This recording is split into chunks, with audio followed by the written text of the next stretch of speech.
শীতের রাতে ফোটা শিউলি দেখে মন জুড়িয়ে যাচ্ছে। কত সুন্দর অপরূপ দৃশ্য। রাতের বেলায় শিউলি ফুটে আছে, তার ওপর দিয়ে পোকামাকড়রা উড়ে বেড়াচ্ছে। কত সুন্দর দেখে মনে হচ্ছে। আমার তো খুবই ভালো লাগছে এই দৃশ্যটা দেখে। সকালবেলায় এই ফুলগুলো ঝরে পড়বে তার সুগন্ধ নিয়ে নিচে মাটিতে। নমস্কার, আমি সীমা, মালদা জেলার ছোট্ট একটি গ্রাম থেকে। আশা করি আপনারা সবাই ভালো আছেন। আমিও খুব ভালো আছি। আবারও আপনাদের সবাইকে স্বাগত জানাচ্ছি আমার আরেকটি নতুন ব্লগ ভিডিওতে। আশা করি আপনাদের ভালো লাগাতে পারবো। শিউলি ফুলগুলোর পাশাপাশি সাদা রঙের ফুলগুলো কত সুন্দর ফুটে আছে। আমরা সবাই জানি সাদা রঙের যে কোনো ফুল, সব ফুলই রাত্রেবেলা ফোটে সাদা রঙের, আর রঙিন ফুল ফোটে দিনের বেলা। সকালবেলায় উঠে আমি কিছু জামা কাপড় নিয়ে নিয়েছি। এই জামা কাপড়গুলো নোংরা হয়েছে, এইগুলো পরিষ্কার করে কেচে দেবো।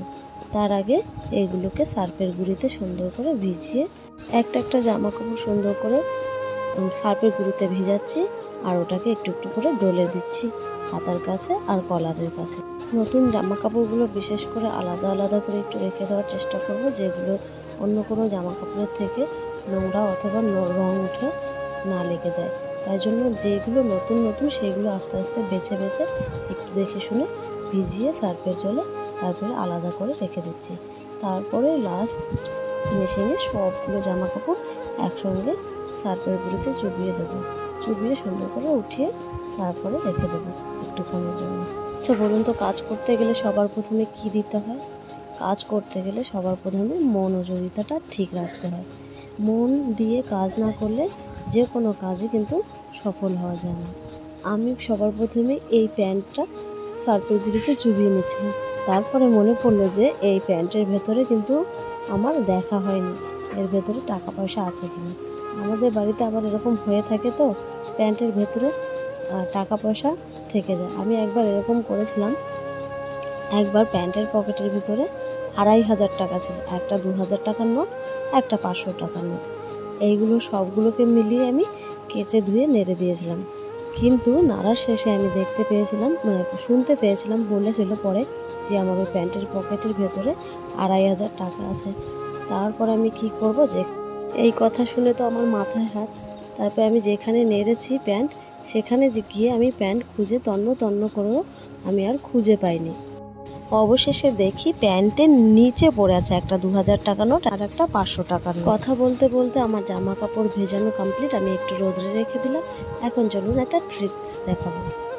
সবার প্রথমেই একটা থালাতে নিয়ে নিয়েছি গরম জল, আর সেই গরম জলের মধ্যে একটা শ্যাম্পুর প্যাকেট গুলিয়ে নেব।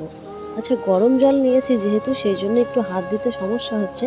তাই জন্য আমি ওই হাত না দিয়ে ওটাকে চিরুনির পেছন দিকটা দিয়ে জলটাকে সুন্দর করে গুলিয়ে নেব। গুলিয়ে নিয়ে তারপর ওর মধ্যে সবথেকে নোংরা নোংরা চিরুনিগুলো, আমার বাড়ির সেই নোংরা চিরুনিগুলো ছেড়ে দেব কিছুক্ষণের জন্য। মাথা আঁচড়াতে আঁচড়াতে সবার বাড়ি কম বেশি এরকম নোংরা চিরুনি বেরোয়। সেটাকে আমরা কি করি, অনেকটা টাইম ধরে ব্রাশ দিয়ে ঘষে ঘষে পরিষ্কার করি। চলুন কিছুক্ষণ পরে গিয়ে দেখি আমার চিরুনিগুলোর অবস্থা। এই দেখুন কত সুন্দর ছেড়ে এসেছে নোংরাগুলো। হ্যাঁ, একটু একটু লেগে আছে, একেবারেই পরিষ্কার হয়নি। এই লাল চিরুনিটা আমি সবার শেষে গিয়ে দিয়েছিলাম, জলটা যখন ঠান্ডা হয়ে গেছিলো তখন, সেই জন্য ওটা অতটাও পরিষ্কার হয়নি। চলুন সবার শেষে রেজাল্টটা দেখে নিই কেমন হয়েছে। আপনাদের ভালো লাগলে আপনারাও বাড়িতে কিন্তু এভাবে চিরুনি পরিষ্কার করতে পারেন। আর সবশেষে বলবো, আমার ভিডিও ভালো লাগলে একটা লাইক করে দেবেন, একটা কমেন্ট করে দেবেন। নমস্কার।